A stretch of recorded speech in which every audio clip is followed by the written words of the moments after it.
قدت یا پایتو خب دیگه امروز روز آخره که در اینجا هستیم و الان ساعت چنده؟ ساعت 8:40 دیگه داریم بلند روشیم کم کم که حاضر شدیم کنیم خانه یا بخیر دیگه. امروز هم میشه هوا بسیار خرابه، بسیار خرابه، میه دیگه انگار که ابریه امروز دیگه سریعتر بلند شدیم حاضر شدیم که بریم و قبل از اینکه جمع کنیم ما یک قدرتون نشان میدیم که چطوری هسته سفر به نظر اقتصادی و البته برای ناشکری نمونم برای ماهایی که زیاد درآمد خاصی نداریم دیگه خیلی خوبه. هم تو میتونی جاهای خوب را ببینی و هم میتونی حداقل از تعطیلاتی که داری تا اندازه‌ای که در توانت هست مثلا استفاده کن همراه با بچه ها و با فامیل دیگه.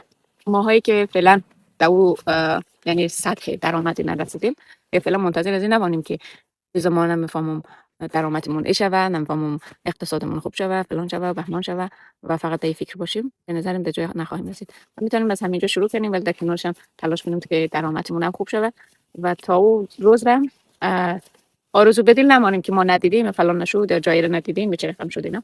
ولی در کنار از اون میتونیم مثلا با همه حرکت‌های کوچیکی داریم در توانمون هست میتونیم خیلی جاها رو ببینیم از خیلی چیزا سر در بیاریم و دیگه ما کلا همین فکر کردم که میتونم که مثلا در غیر از اون عمر به چنان میگذره که اصلا باور آدم نمیشه و من الان آمدم میبینم بچه خدا رو شکر دیگه کلان شده و اگه من میتونم باز دوباره میتونم سب کنم فلان نه وقت میبینم بچه‌م جوان شد دیگه کلان شد سن قانونی رسید یک وقت اصلا گرفت کلا چه شد رفت جاهای دیگه برای کار یا برای تحصیلات خودشون و دوباره من ماندم منتظر از اون روز که بچه‌ها این کی فرصت میکنه تا بیاید که ما با هم بریم سفر و شاید اون روز مثلا درآمد و اقتصادمون خیلی خوب شه و خیلی عالی شه ولی شاید زمان نداشته باشه. پس خواستم از این فرصت استفاده کنم. شاید سفرمون قدر کوالیتی بالا نداشت ولی نرمال بود خیلی خوش گذشت. جاهایی که مثلا قبلا فکر میکردیم که حالا نمیتونیم ببینیم در دو سالگی دیدیم و اصلا مهمتر جاهایی که من ترس داشتم و اصلا فکر نمی‌کردم ترافیکش راههای کج و پیچش ما رانندگی کردم و آمدیم ولی تجربه می بود که از طولانی ترین پول دنیا تقریبا رانندگی کردم تونل و از تقریبا بالاترین طولانی ترین پول همچنان من رانندگی کردم که شاید در نروژ باشه جاهای دیگه نبوده که در شهر خودمون هم نبوده قبلا ولی اولین تجربه ما بود که الان تا حالا 2 بار 3 بار از رویش رفتم رانندگی کردم و دفعه اول که اومدم راه رو چک نکردم فقط خواستیم که بریم بعد آمدم دیدم که از یک پول خیلی بلندیه که به ارتفاع 50 متر فکر کنم با طول 1236 نفهم همچین عددهایی بود که واقعا فکر بادم شدید بود. واقعا فکر می‌کردم که ماشینم که کوچولویه فکر می‌کردم ماشین کلا میلرزه. به خدا شکر تجربات خیلی عالی بود و همچنین جای خیلی عالی بود و واقعا خوش گذشت برای من برای بچه‌ام تقریبا. بعد خوش گذشت ابوالفضل جان؟ آره خب خدا شکر برای ابوالفضل هم که خوش گذشته حالا برای محمد علی احتمالاً خوش گذشته و دیگه فقط اینه که آدم باید از اینجا شروع کنه نذاره که لحظاتش هدر بره دیگه. من کار کردم در ادامه با ما همراه باشید ما تلت جمع میکنیم یا میخوایم میخورم و دیگه بخیر کم کم راه میفتیم طرف خانه هوام که خیلی بده نگفتن امانه که پیجیم تقریبا پیج خیاطیه ولی من خواستم این سفرها و این تجرباتم با شما در میان بذارم. شاید مثلا شما خانم هایی باشین مثل از من که فکر نکنید من خانومی من نمیتونم فلان. تو میتونی عزیزم فقط به خودت اعتماد کن و تو هیچ کمی از بقیه نداره. لایک و سابسکرایب و کامنت فراموش نکنید و اگه خانم هایی را میشناسین که شبیه ماها و شما هست برش بفرستین تا انگیزه بگیره و از لحظات خود لذت ببره و بوس به کلایتان. دوستتون دارم در ادامه با ما همراه باشید. و این داخلشه اینم بیرونشه. خب دیگه قشنگ میتونی وسایل رو بذاری اینجا برای خوابه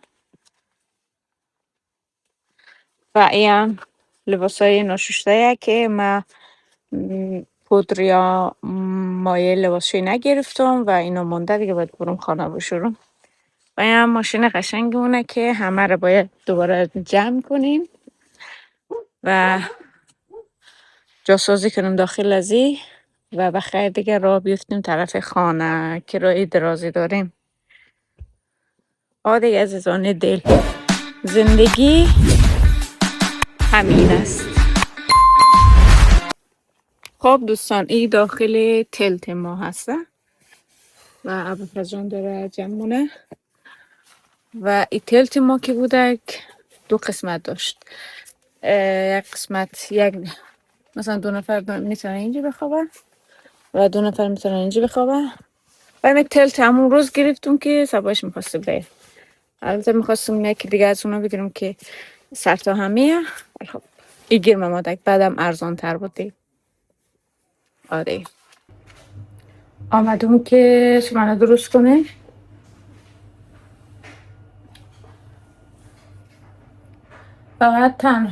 فقط گرانشه که حالا چی عرض کنم گرانه، ولی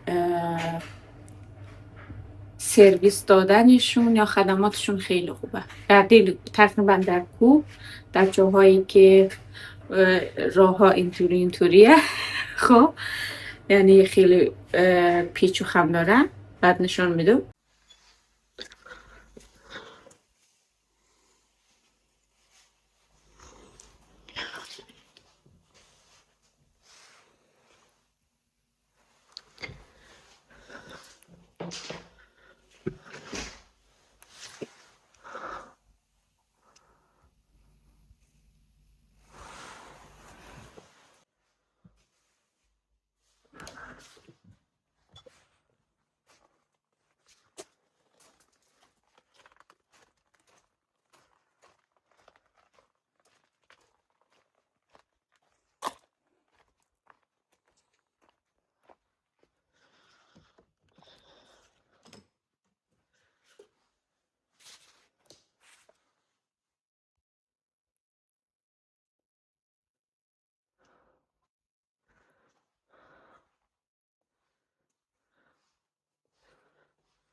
امکانات خیلی خوب درست کرده، مثلا آشپزخانه داره.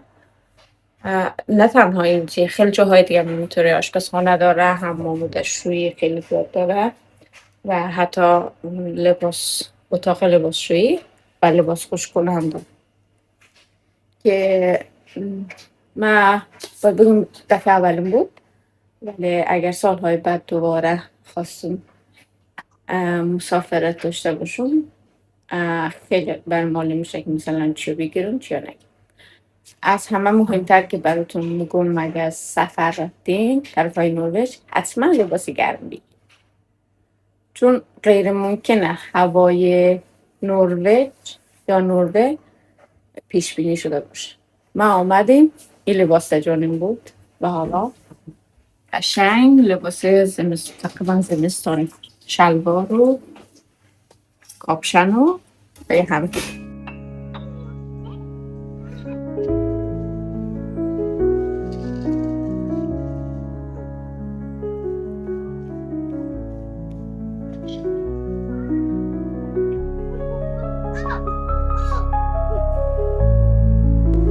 ماشین خودتک و حمام مونه میشستم خوب بمشی گرد میدست برکتش نیه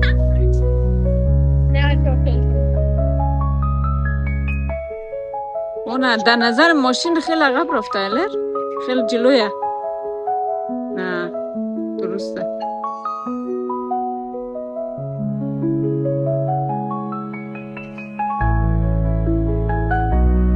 خیلی کوچیکه ماشین.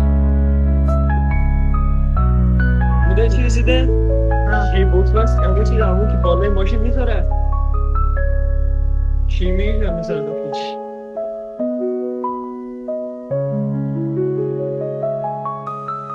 یک هفته بخیر همه داره داد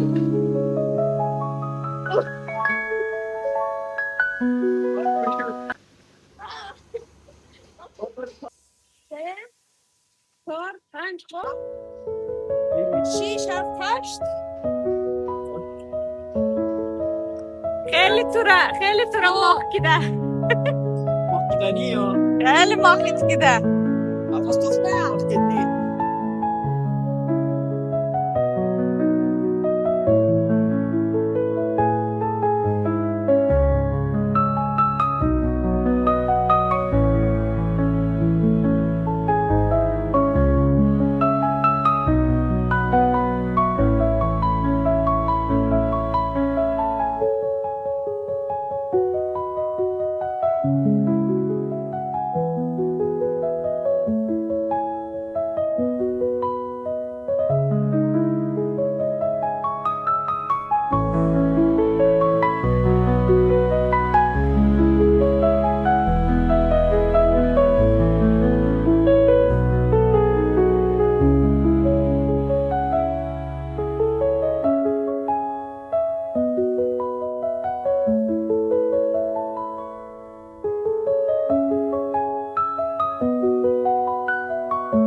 توالت ها و دوشای دم راه.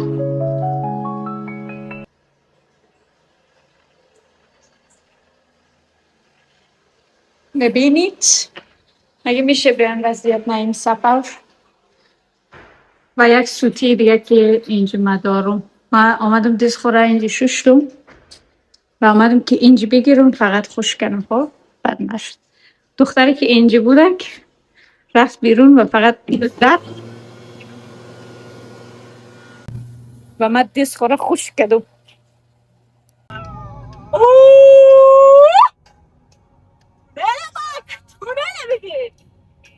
Oh my god. طولانی ترین تونل دنیا داره من زیرش رد بشم. واو. Sweet Caroline. از داخلش رد بشم.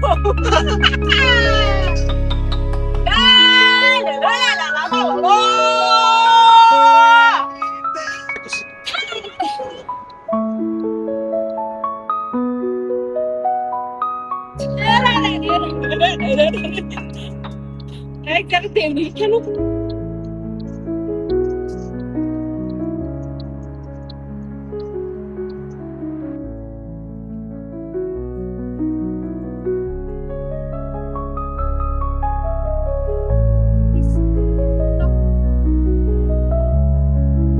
ابوالفضل ما چقدر بالا هستیم؟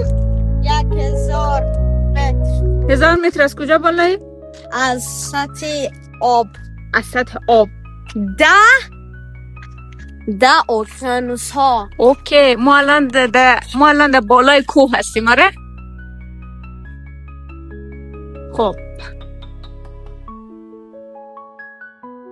بالای کوه و این خانه های کلبه بگیم یا خانه بگیم، کلبه ها در دل کوه که مردم نروژ عاشق آمدن در اینجا هستن برای از اینکه از زندگی روزمره و از دردسرها و از دغدغه‌های زندگی شاید دور باشه میاد در اینجا تا که از آرامش اینجا لذت ببره. واقعا هم آرامش بخش کسی که عادت داشته باشه. و این آبا رو سعی کن در کوه، بالای کوه. ما اینقدر از کوه آمدیم بالا ببینید.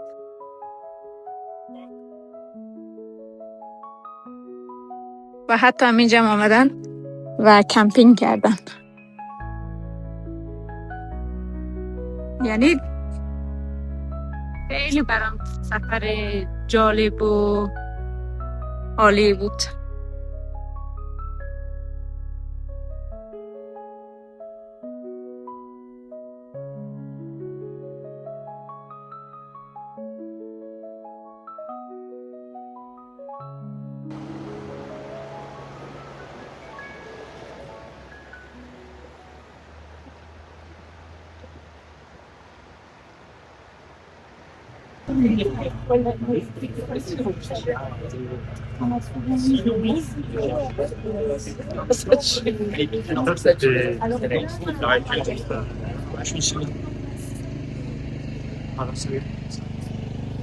It's like 7:30 around 7. Comme c'est du bois sans boîte, ça nous a juste à déboîter une pièce, il a déboîté une pièce. Hey Salim, aşağı gir. Dön.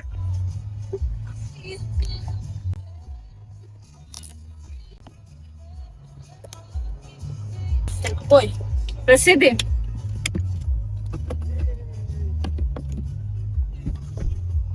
Not him.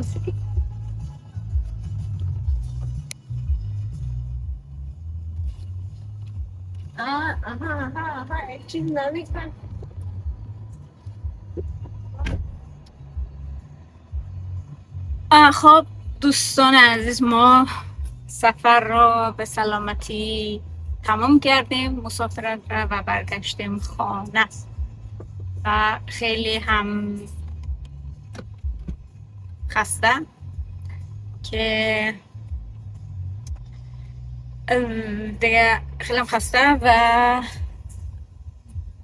دیگه تمام انرژی خلاص و خیلی خوش گذشت، خیلی خیلی خوش گذشت و امیدوارم که شما از این ویدیو لذت ببرید. و باید بگویم که این سفر ما البته خیلی یهویی شد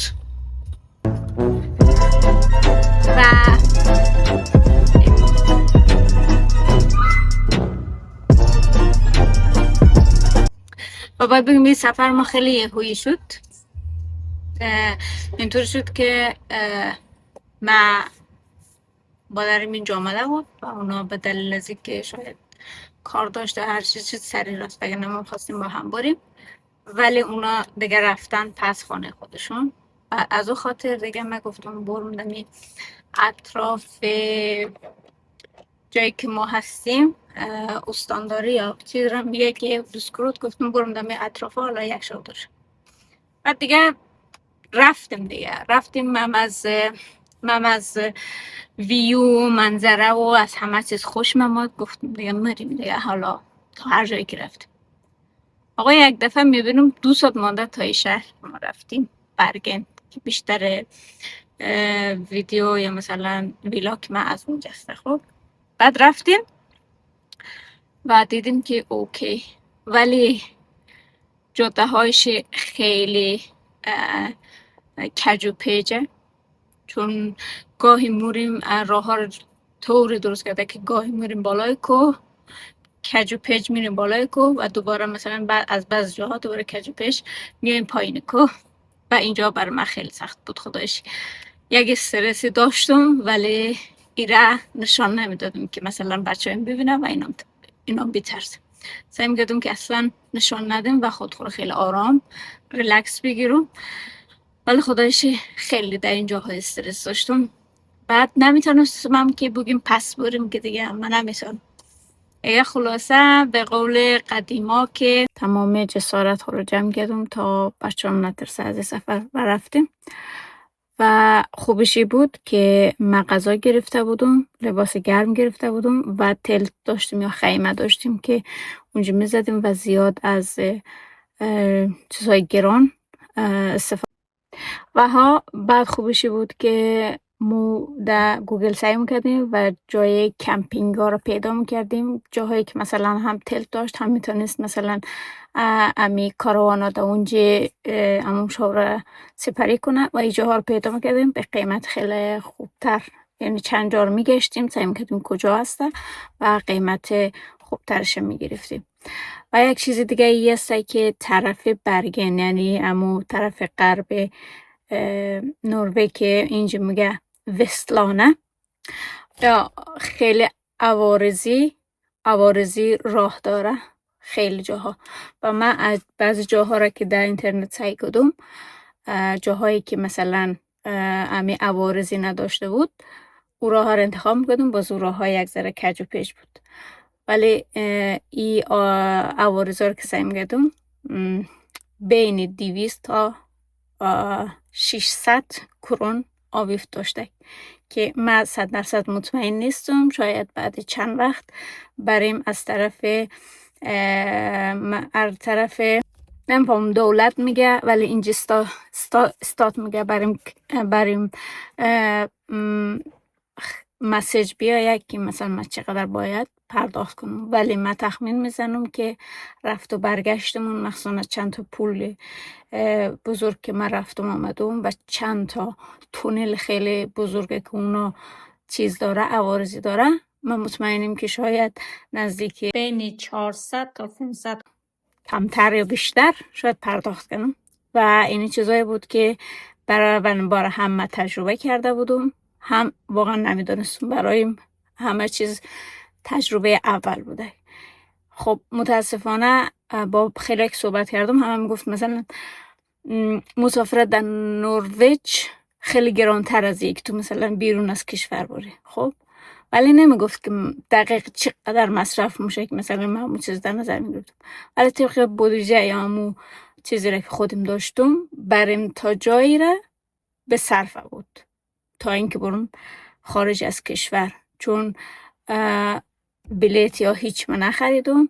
ماشین من خدا رو شکر ماشین خوب کوچولویی بوده، مصرف زیاد نکرد. من فقط 3 بار باک از رو پر کردم. یک دفعه از اینجا حرکت کردم، یک دفعه تقریبا 2 روز بعدش، یعنی به خاطر از این راه هم که خیلی کج و پیچ بود، از وقت سرپاینی میمودیم ای از شارژی که میکرد از او استفاده میکرد، از بنزین استفاده نمیکرد.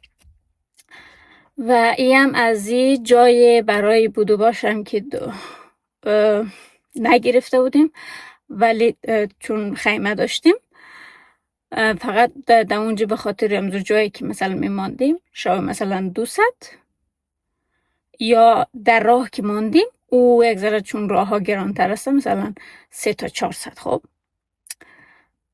دیگه خلاصه همهش سر هم که جمع کنم شاید رفت و برگشتمون با خیمه خریدیم و خوراکی از اینجا خریدیم یا هر چیزی شاید نزدیک 10,000 شاید شده شد. خب که 10,000 برای یک مسافرت و هم که نزدیک 1 هفته باری بگردی خیلی عالیه.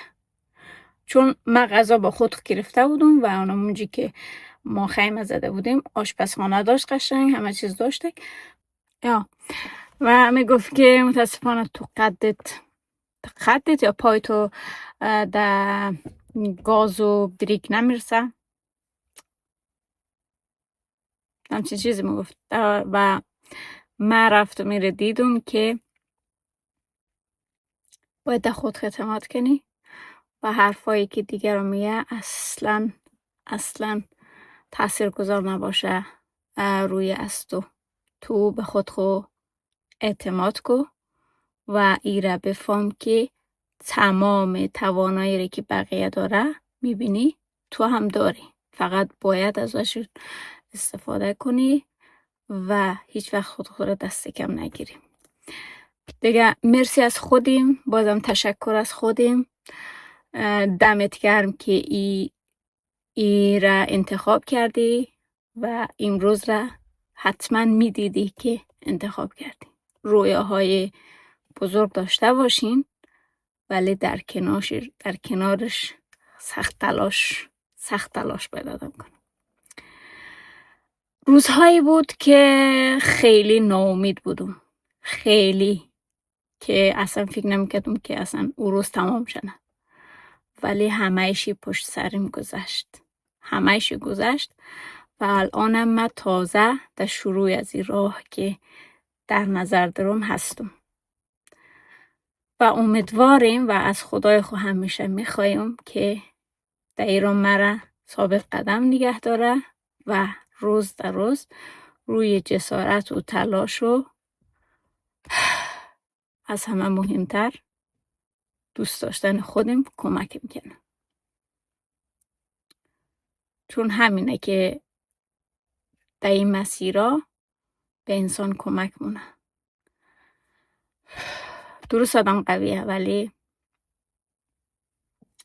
بازم باید استا کریم را در نظر داشته باشه. مرسی ازتون که با ما همراه بودین. امیدوارم که از ویدیوم خوشتان آمده باشه. در حال که ای چینل یوتیوب از من چینل یوتیوب از من برای خیاطی که من سعی میکنم تجرباتی که در این سالها داشتم را در اینجا بذارم و بلکه کمک به بعضی شاید کنم. ولی بعضی ویدیوها را که من به عنوان ویلاگ سفر یا حالا هرچی میذارم چون علاقه خاصی به عکس گرفتن، فیلم برداری اینا دارم که نمیفهمم چرا ولی دارم که مثلا فیلم بگیرم، ویلاگ درست کنم، عکس بگیرم و اینا رو علاقه مندیم. نه به خاطر از اینکه پوز بدیم، پوز دادن نیست، چون علاقه بهش دارم و دوست دارم همین کار کنم. حالا عاشق شمایی هستم، تشکر از شمایی که مرا حمایت میکنین و بازم تشکر از شمایی که نمیکنین، چون انسان ها خودش انتخاب داره و خودش تصمیم میگیره که چی کار کنه و کی حمایت کنه. بازم مرسی ازتون و تا ویلاگ بعدی که حتما او ویلاگ خیاطیه یا ویدیو خیاطیه. خدا